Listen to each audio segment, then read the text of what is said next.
Tony 幫你做功課，外送專法上路，外送員反而更慘哦。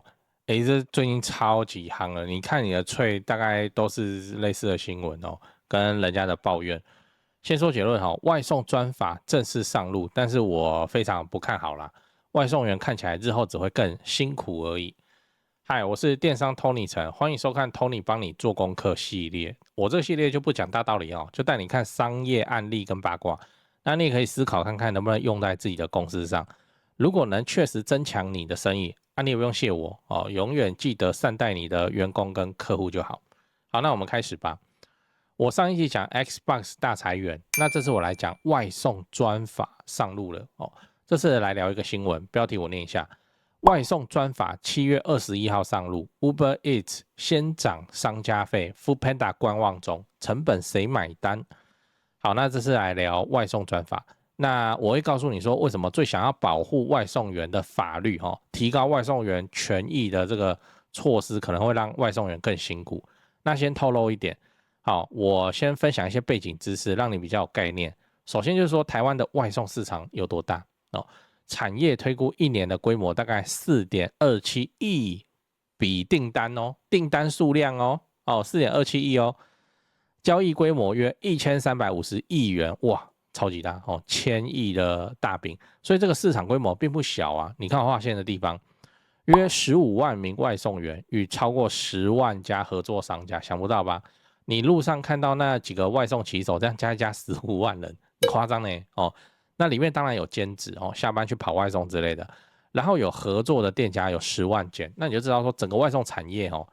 哇，這餵飽了多少家庭？我想餵飽不是說送吃的給你，幫你餵飽，而是說你看外送員他的家庭哦，然後餐廳哦 ，OK， 然後7月21號外送專法正式上路，條目很多我就不念，你感興趣的話你自己去查。那最核心就一條，叫做每一筆訂單外送員的基本報酬不得低於45元，換算成時薪也不能低於最低基本薪資的 1.25 倍，而且疊單是這樣就是3張單一起接，然後沿路那樣收送這樣。好，那平台也必須把這3張訂單分開計算時間跟各自的基本報酬。那以前就是靠合併嘛，那反正就是配出一條路線之後你就去跑收送這樣，然後外送費一筆。那現在這個就被壓縮了因為你3張單都必須拆出來，而且每一單都要讓外送員賺到45塊，這聽起來很合理，對不對？保障外送員勞工的權益嘛。疊單就以前外送員是可以一次2-3張單就一起接，然後同一個路段取餐幹嘛配送所以偶爾你會看到奇怪，不是快到我這裡了嗎？怎麼拐出去了之類的。那它還可以疊，比方說跟電商的貨一起送，像 Uber Eats 你可以買生鮮雜貨好，就3張訂單放在同一個包裹裡面，運費只算一次，去攤物流成本，那消費者的物流成本也變低了。但是新法規定說，每一筆訂單就是給我分開算就對了。就算你路線重疊，平台還是要個別給付就對了。然後每單至少要拉到45塊，所以對平台來說，它的利潤空間瞬間就被砍掉一大塊。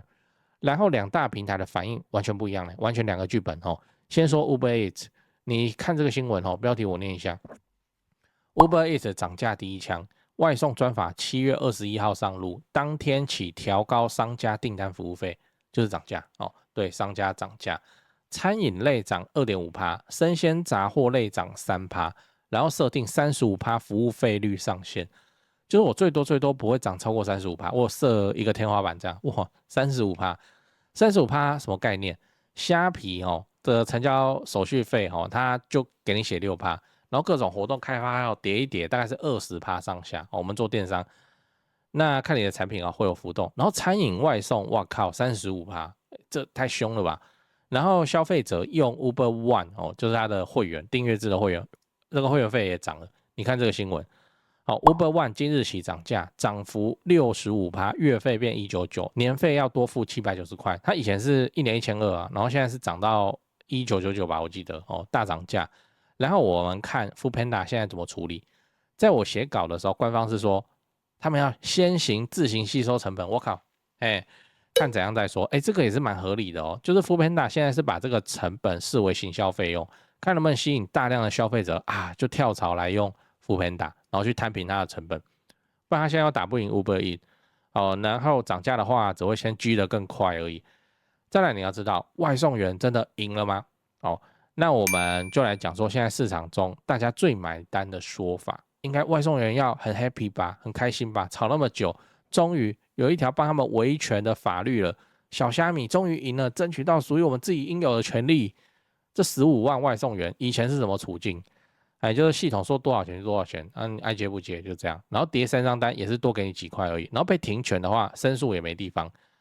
好，那現在呢，每單保底45，時薪不得低於最低基本工資1.25倍，記得這句話。然後政府規定平台必須要成立外送員的申訴管道，就是外送界的1985吧，當兵那個1985，然後並且要限制時間內完成申訴處理案件。那看起來是真的有去照顧外送員哦，可是你看外送員自己是怎麼講的哦？你看這張脆的截圖，19個小時前發布，我框起來的地方，你看到的時候時間不止啦，但是我寫稿當下嘛，好，來這個19個小時前發布外送專法第一天哦，上線第一天哦，這個發文時間哦，外送員的感受是什麼？他說單價保住，但是單量下降很多，最後總收入未必能增加。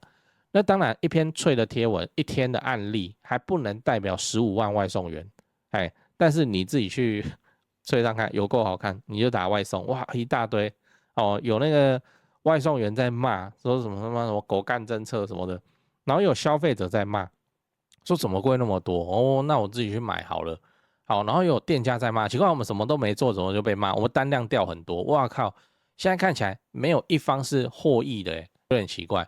這已經暴露出一個風險，就是政府去保每單的價格，那平台就會從哪邊去處理？就是派單量啊、獎勵啊、演算法調整回來嘛。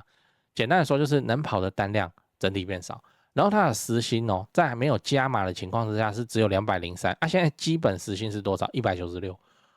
哎呀，這個外送哦，水裡來火裡去，然後整天風吹日曬，還要承擔隨時出車禍的風險。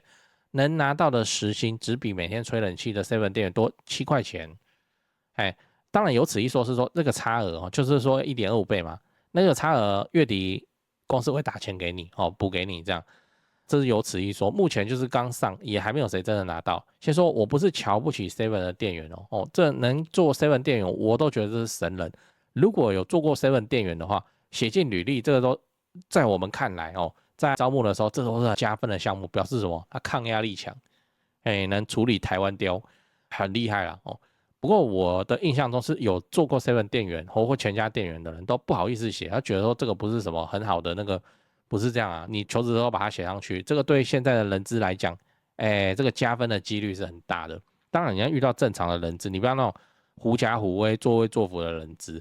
好，那我們繼續外送來，所以看到外送員。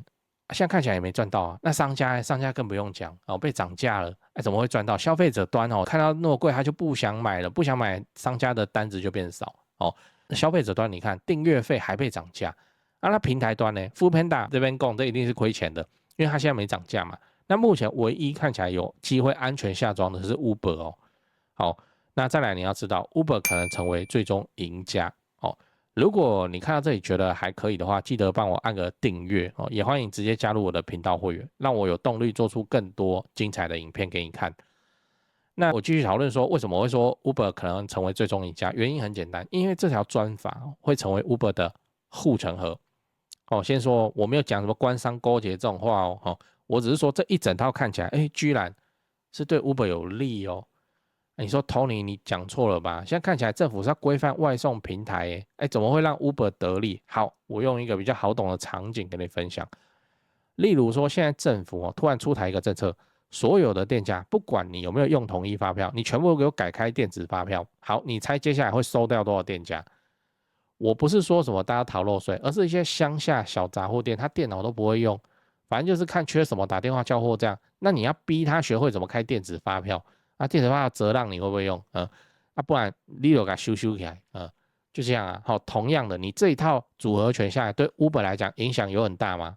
我說真的，我覺得還好，影響不大，因為他在第一時間就預期性漲價，他不是說真的他沒有說我是因為外送專法我要漲那個訂閱會員費，他之前就漲了，只是說這個時間巧合的讓人就覺得說這已經預防性的先漲價了，而且他手上超多錢的呢 ，Uber 超有錢的呢。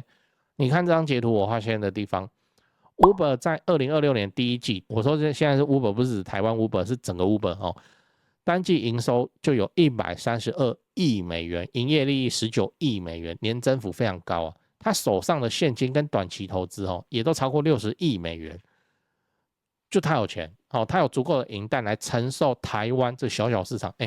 我們台灣市場，你以為占這個 Uber 全球視角很厲害嗎？台灣市場可能就是總部在開會的時候，一個圓餅圖，然後有一個細細小小的灰色的寫 Others， 大概就是這樣吧。好，他有錢，他有足夠的銀彈來承受法規改變跟市场競爭。那他這種情況，他還要漲價呢，對不對？還預防性的漲價。那 Foodpanda 呢，苦哈哈繼續過日子，等着 Grab 收購它。這個 Grab 收購我也有特別拍一集，不過那個流量幾乎沒有流量。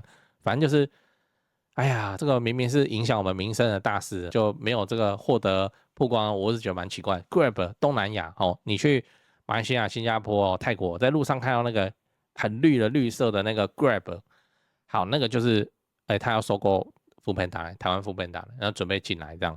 好，那個我有一集影片專門在講。好，總之就是 Foodpanda 現在在苦哈哈的過日子，然後現在這個收購看起來還有變數。你看新聞標題 ，Grab 併 Foodpanda 案再等等，公平會宣布審查延至10月27號。就是政府有注意到 Uber， 那個你想要 Grab 買那個 Foodpanda， 那關 Uber 什麼事？不是啊 ，Uber 是 Grab 的主要股東靠腰。現在就是擔心這個。雖然在台灣變成台灣 Grab 跟 Uber Eat 我們都講外送好了，我們就講 Grab 跟 Uber Eat， 媽的他媽自己玩，等於是他自己一家，因為那個主要股東啊，所以審查要延長到10月27號再做決定。那我跟你講，現在 Grab 心裡怎麼想？他當然會想，哎呀，怎麼我要收購之前台灣的那個環境差那麼多？但是我跟你講，他心裡暗爽。他可以觀察說，這個專法上路以後 ，Foodpanda 你到底熬不熬得過去，還是你失血更嚴重了？那我就要用更便宜的價錢來收購你咯。那如果真的成功收購，贏家是誰 ？Uber，Uber 是 Grab 的主要股東，就是我們在那邊看綠色箱子，然後跟那個都是綠色箱子，對不對？Uber 也是綠色箱子，媽的，同一個老闆啊，靠腰，所以現在就很邪門在這個專法上路以前，這個市場只有 Uber Eats 跟那個 Foodpanda 那邊互幹廝殺啊，專法上路以後，把進入門檻拉得很高，未來還會有哪個品牌想不開想要進來？真的是你看看你有沒有銀彈吧？我們當然知道說市場中有所謂外送老三還是台資但是很辛苦啦，我只能講很辛苦。台灣就是這樣的人口，這樣的小島，然後人家是全球等級的資金來跟你玩，那個台幣戰是狂到爆炸，我也不知道。好，那最後你要曉得說能學到什麼？好，這集講的差不多了那我來跟你討論，看完這集你可以帶走什麼東西？不要說你看我講那麼久，最後什麼都不記得。你想要 Uber 什麼外送的？好，那我要跟你分享的是一個這個商業世界跟生活中都有經驗一個道理叫利益良善，一塌糊塗。利益良善，一塌糊塗。媽的，講的就是這一次的外送專法。你先不要嘴我我跟你講一個經典管理學的故事叫眼鏡蛇效應。然後這個故事也是很奇葩，然後發生在印度，又好像很合理這樣。好，其實這個東西這禁令在台灣，我看也是這樣眼鏡蛇效應就是英國政府在治理印度的時候，想要減少當地眼鏡蛇的數量，因為眼鏡毒蛇很多嘛所以頒布一條法令，就是說你只要每打死一隻眼鏡蛇那你就把它的屍體領來，那你就可以跟政府領獎金像賞金獵人那只是獵的是眼鏡蛇。好，那你猜印度居民真的會滿山遍野這樣子去毛起來找野生的眼鏡蛇嗎？那我扣零我們這個淳樸的印度人當然是怎樣開始養，對不對？印度養蛇會吹笛子，那幾千年的事了那開始養蛇。好，養大以後呢，媽整批拿去換錢就這樣換啊，政府也覺得說奇怪，怎麼會換成那麼多？眼鏡蛇真的有那麼多嗎？最後被發現了，所以英國政府就自然而然的取消了眼鏡蛇的賞金。好，精彩的來咯，那這些眼鏡蛇已經養了一大堆，養了好幾千條、好幾萬條的眼鏡蛇的飼主來說，他養眼鏡蛇是為了賺錢那現在賺不到錢，每天還要花飼料費會怎樣？你猜猜會怎樣？放生自由了周林奇啦，好，就這樣。結果一大堆本來人工飼養的好好的眼鏡蛇被放生到野外最後印度的眼鏡蛇那個數量不減反增，越來越多。哎，那就是這個政策沒有想清楚之前，你貿然實施，你要付出的代價。我個人認為，這中間沒有考慮到就是人性人性的這個變數。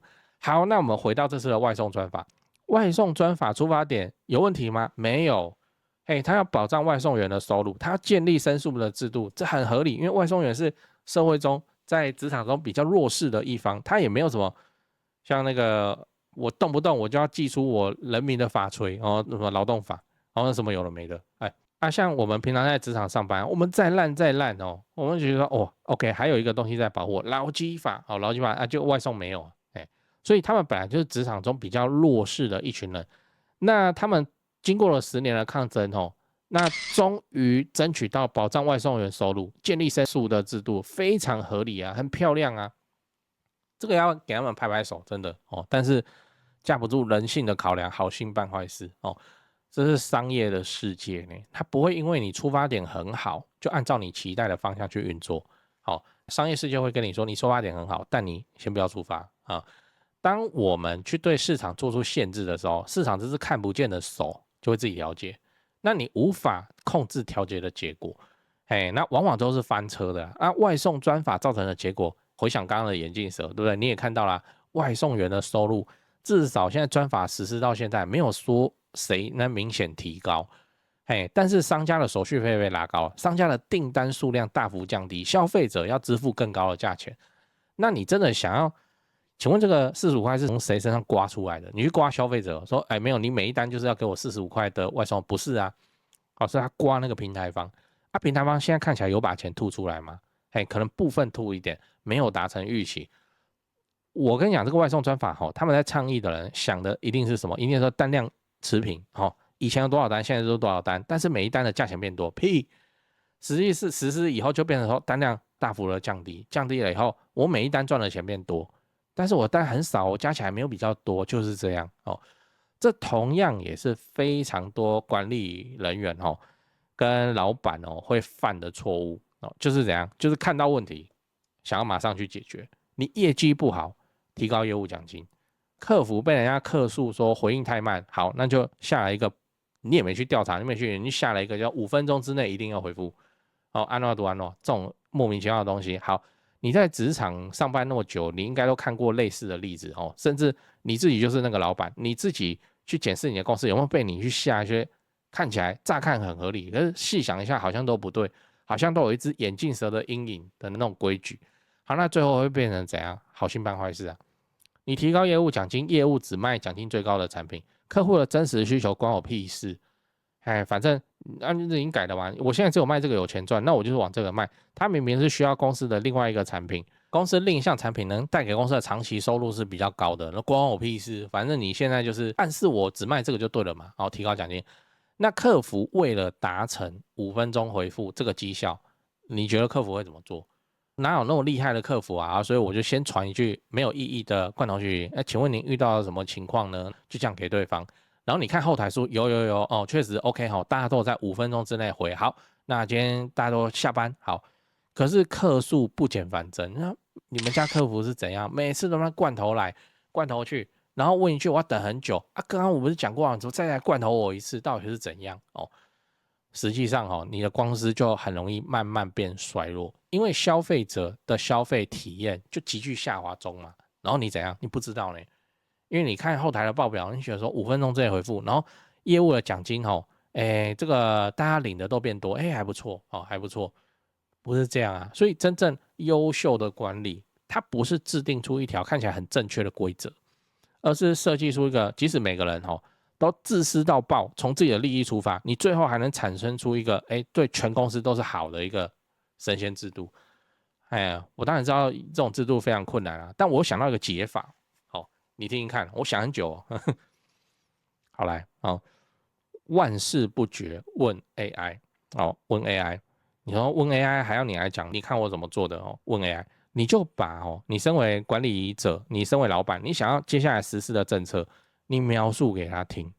好，現在可以用講的嘛，你不用慢慢自己打字，你用講的沒差，講很久也沒差那個 ChatGPT 蠻猛的，它可以吃10分鐘的音檔，就是你可以連續對它描述一整個專案到10分鐘都行哦。當然啦，如果你這個你就是自己去識別化哦，那不要讓你的公司機密就直接上傳上去。好，你就描述給他聽，然後你要求 ChatGPT 扮演一個性格非常惡劣，只想要薅公司羊毛，只想要偷懶的員工。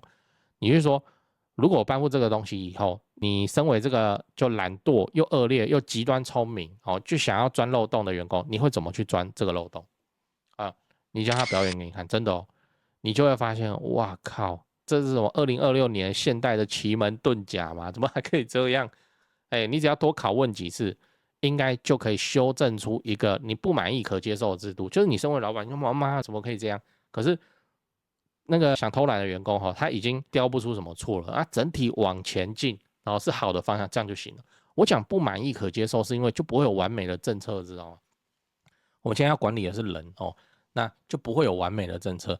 那你就找出一個，就算被鑽漏洞，損失也不慘重的這種政策就可以了啊。然後確定我的總體結果叫做利大於弊，就 OK 了。依然有偷懶的地方哦，依然有人比較累，有人比較輕鬆，依然有人閒，有人忙到爆哦，但是公司往前走就要這樣了。OK， 好，這是我跟你分享的。那今天的分享就先到這邊。我說內容了，後面還有八卦哦。好啦，也歡迎你底下留言哦。你覺得外送專法上路以後，外送員會不會再來一次遊行抗議？哦，他們都自備機車嘞哦，這個遊行抗議應該蠻過癮的，全部那個按喇叭。那你的留言我都會看哦。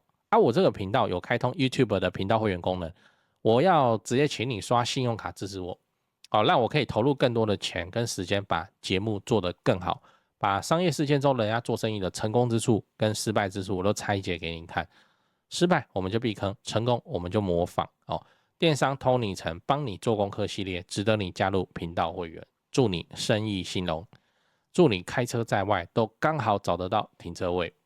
好，講八卦哦，講八卦。有此一說啊，我看看，我覺得蠻合理的。暑假哦，暑假就是學生打工旺季嘛哦。那暑假的話，學生打工，學生跑外送啊，對不對？因為學生可能以前啊就在那邊加減跑了哦，學生跑外送，那造成說現在暑假會是什麼叫外送旺季嗎？沒這種事吧？好，應該是叫外送的淡季，因為動不動會颱風，颱風是大家都不能上線的。好，那這個暑假很多學生都跑進來一起去接外送嘛，那就造成說總體市場單量沒有明顯增加的情況之下，外送也變多了嘛。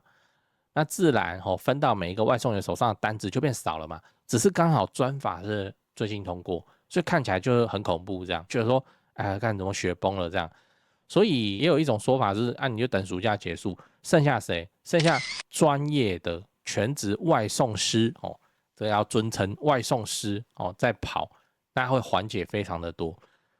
這也合理，學生就是這樣，就是打工，大家都是打工，就外送特別吸引人。為什麼？自由哦。所以你說現在打工族要的真的是錢嗎？你給他一定程度的自由，比那個時薪拉很高的他更喜歡呢。這也是不知道管理的技術。你想說給他多一點錢，沒有，錢少的他願意幹，然後人家給他自由。八卦2外送員現在透過專法可以拿到保底，沒有錯。但是平台可以控制的是你有沒有單嘛，對不對？表面上每單45塊，外送員贏了，風光大勝。可是平台在派單的法律可以規定一張單多少錢，可是你很難規定平台1小時一定要給你幾張單啊，那沒辦法，這是生意的事情啊。以前一個外送1小時跑4張，每張35，可以賺140，現在每張45漲價了平台給他2張，最後剩90，我靠，這樣到底是誰贏了？外送員。偏偏他又怎樣，很難證明自己被針對。你現在去看脆，那脆上面那個外送員在抱怨其實他們也無法舉證自己被針對，你知道，他只能說比我之前是怎樣，我現在是怎樣我被針對了，證據嘞。那平台可以怎麼樣？就說附近訂單變少，等等的問題，那外送員怎麼反駁？那這個就是更高明的砍薪水因為賬面上完全合法合規啊，那外送專法就變成怎樣？就讓真正需要這份工作的人先是去工作。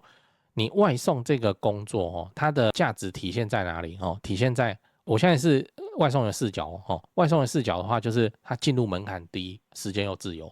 非常多的外送師只能在下班後跑2-3個小時，好，那有些人要照顧家人，有些人年紀比較大哦，或暫時找不到正職，過渡期用的。那你新法把平台的成本提高以後，平台最有可能做的事情是什麼？這不是說最有可能做，這是必定會這樣子做。就是平台有單，單是變少，但是有單我要給誰？我當然是要給效率高，都是5顆星的嘛，然後在線時間又很長，接單又很穩定的外送員嘛。你那個來插花了，然後動不動會有一客訴1顆星，然後搞得平台自己還要再額外貼他錢的，那就沒單了嘛，對不對？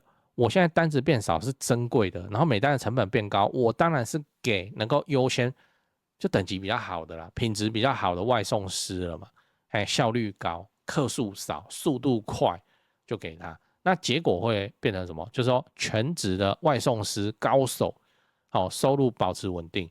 那偶爾兼職的人越來越難接到單啊，新手又會逐漸難進入，因為他即使在那邊掛半小時，也不見得有一張單。然後偏遠地區沒有人要送，對不對？法律原本是想要照顧弱勢的外送員，那平台為了效率，效率的演算之下，最先被淘汰犧牲的是誰？就是這些弱勢的外送員們。啊，這個衝突就想都知道會發生這種事情，這都不用去問 AI， 這個想一想就知道了，一定是這樣的嘛。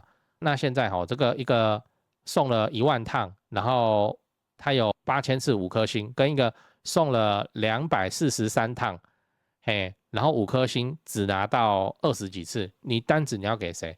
我給那個剛來兼職的，好，給那個好評度不佳的，我不是砸掉我自己未來，然後到時候我平台還有客訴的成本要處理，所以外送逐漸在變得專業。你好像外送是好手好腳，會騎車就能做，沒有哦，接下來就是專業哦，你要有效率，然後你要可能要提供情緒價值，就是讓人家即使晚點收到，他也不會罵你哦，他也不會引發客訴等等的。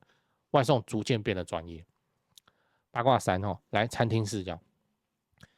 餐廳啊，外送啊，已經變成2個世界了哦。因為平台去提高商家的費用以後，店家要怎麼辦法全吞？35%怎麼吞啊？哦，那所以最簡單的辦法，你現在看到也是這樣，就是把外送平台上的價格變高。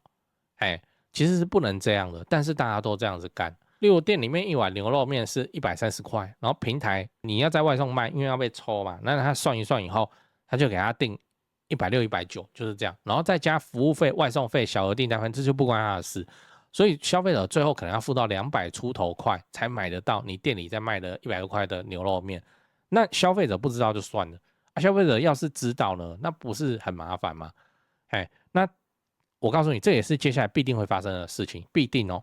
好，因為這個在其他國家都發生給我們看過，我們在台灣目前這個東西還不影響哦，就是說店家還會做出所謂的平台專用版本，好，平台專用就是幹外送單，好，那外送單要被抽嘛，那我怎麼辦？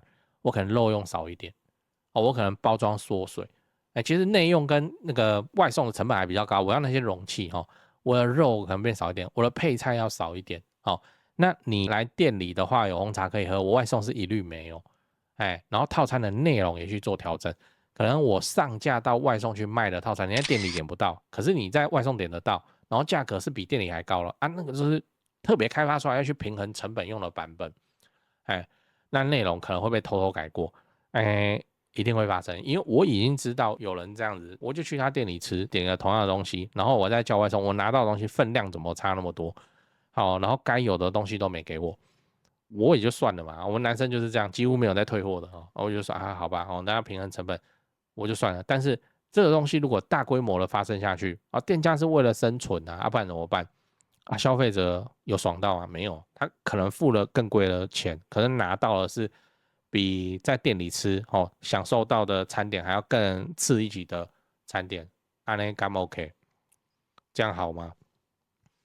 八卦4，我自己的例子。昨天我想吃真的昨天我想要吃烤鴨，高雄嘛，那當然講到烤鴨，你想到哪一間？仁武烤鴨。好，仁武烤鴨我就去，因為我以前有訂過，我就開 Uber 我還有會員呢當初傻年費給他刷下去，好，然後那個仁武烤鴨他店內的全鴨腹餅是700塊一隻，真的就扛棒上700塊一隻，我還特別去查2週前的 Google Map 的照片，人家拍的就是700塊。好，全鴨腹餅，結果我 Uber 上也看得到那我就選人無烤鴨，我就點，我看這個價格怎麼有點詭異，好，沒差，我就一路給他下一步，直到結賬，我一樣是買那個全鴨腹餅哦 ，Uber 結賬顯示是1024，還記得我剛剛說多少嗎？店內700，然後我現在叫外送變成1024，我有買會員呢，你還這樣宰我，我身為消費者，我覺得不高興，但是外送專法嘛，就是這樣嘛，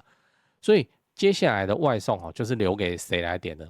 就他的時間比錢更重要的，外送吼，因為他大規模的在便宜，像中國，那想到就來叫，想到就來叫，那就是他極端的便宜。那台灣就會出現分化嘛，就是說，好，那外送是真的要省那個時間，或是你不便的情形之下，你再去點，就不只是送餐，而是有那個時間的那個濾鏡在，比方說下雨，或天氣很差，或是我真的是不方便移動，或我正在開會，或我要趕工作，或家裡有老人，或我現在正在聚餐，總不可能說我們大家聊到一半，我衝過去買一個人無烤鴨，大家繼續聊，靠，那我揪的呢，所以貴就給他貴，請客的時候一起用，那請客的時候多人一起點，我才會覺得這比較值得。那個全鴨腹餅，我一個人吃我也吃不完的，那一定是訂回來家裡大家一起吃，那真的走不開，那就給他貴吧，只有在這種情況之下訂外送才比較有用。好，後來我是怎麼處理的嘞？因為我看到要1000，我奇怪然後我就自己出去買那買了一間我也不知道就住家附近沿路上，那烤鴨我就進去買，然後吃完我也覺得還可以啊，那速度也蠻快的由於我是自己去拿的，我不是外送單自取我就直接去他現場，然後就跟他喊，然後我在旁邊等，就這樣還不錯啊。所以以前訂外送訂習慣了接下來的話我會更傾向往外就家附近去走看，我就去店裡吃，去店裡排嘛，就是這樣。以前在沒有外送的時代，我們還不是這樣活過來的。那現在再叫我重新回去線下吃飯，這是什麼問題來八卦5單身狗，我個人認為單身可能是這一波外送轉法，然後成本上調以後最吃虧的人，吃虧到爆。像我叫一隻烤鴨一家4口一起吃固定費用等於是4個人分攤，我當然不會去跟我爸媽收錢，這個外送費多少來，一人繳多少，我當然不會嘛，吃就吃了。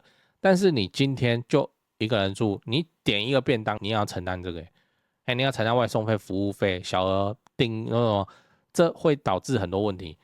那單身就自己去買嘛，那自己去買你就過飯點了，要去哪裡買？超商嘛，那不然就自己煮嘛，自己煮又很麻煩嘛，所以單身貴族們現在因為外送漲價，除非這個是整個單身的生活成本在急劇提高的狀態。你要是餐餐都訂外送，然後假設一天訂2次好了，好，然後連續1個月下來，因為6日你也要吃嘛，連續1個月下來，然後再跟外送專法以後，我未看先猜，你1個月你照樣去。你就保持你的生活習慣，你可能要多花超過3-4千塊，甚至到5000塊我自己推論是這樣，有點誇張，因為它貴得很誇張。那所以單身就被犧牲掉了。你看消費的人越少，你自己認為可以攤提成本的對象越少，那你就越不會點嘛。那怎麼辦？那你就除非你賺錢很多，你沒有差。那像一些因為你的生活那變成說你搭不到飯點的人，比方說一些夜間工作的人員，不一定是八大因為有人夜間的倉儲司機那你那時候深夜晚上一堆店都沒有開，那你能怎麼辦？你要麼吃超商，然後吃久了，因為最近發生了那個什麼油的風波我都已經吃超商了，你還來害我然後那你要怎麼辦？平時他們都是叫外賣解決的，那現在這個生活成本又提高，你看你要他們怎麼辦？那八卦6就是像我說的外送費變貴，可能會讓住家附近的店重新受益。因為過去消費者打開平台，你可以叫的距離很遠呢，真的很遠呢。你可以訂網紅店呢，用外送叫還有一個什麼好處？不用排隊，對不對？那遠距離配送費提高以後，大家可能就算了反正我也不是要吃大餐，我是自己一個人要吃而已，吃不會餓就好了。那我就回住家附近去消費。我們大家的家裡或是假設是北漂的租屋族附近，都會有一個叫吃飯街嘛，那就去那裡吃飯，去哪裡買？騎車自己去買啦。或者打電話向附近的店家先訂直接光顧巷口小吃店長久下來外送漲價可能未必全部都是壞事，因為它也有它正面的地方，它就可以讓那種價格敏感的消費者價格敏感消費者不是酸你或酸我，價格敏感消費者數量非常龐大哦。不然你看，你手機裡面是不是直接裝 Foodpanda 跟 Uber Eats 兩家？然後你明明就看同一家東西，你就看誰比較便宜，你就點誰，這就是價格敏感的體現。好，那價格敏感哦，那未來就怎麼樣？就重新就是家裡附近街頭巷尾這邊吃吃喝喝嘛。嘿啊，那是不是這些小吃店、餐飲店其實活得更加滋潤？所以餐飲店哦，它以前外送35%，它沒辦法哦，所以你在外送上也點不到。因為它外送專法上任以後，他覺得奇怪，我的店那個生意怎麼變好？我好像也沒做什麼啊，怎麼變好？沒有啊，大家不叫外送，就把客人就驅趕到你這裡來了。所以它也是有它正面的地方。就外送專法，外送專法這一集是趕着拍的哦，因為很新，非常的新。我也在觀察說還有沒有更誇張的八卦出來，說不定之後還可以再做一集。去看脆，你就打外送2個字，或你打外送專法，你去看大家怎麼罵，有夠好看。我是很不喜歡這樣截圖放上來啦，到時候有什麼授權的問題麻煩，所以你自己去看，超級精彩。各方就有消費者是看不起外送員的都說誰叫你們秋你們不是很屌嗎？都不幫他送上來啊！現在我就直接自己出去買，然後讓你們沒得賺，奇怪，這也能驕傲？我也是看不懂。然後有外送員是身體殘疾，結果他現在收入變得更少，然後怎麼等了一整天，那今天總共跑到的單只賺了400多塊，你要人家怎麼生活？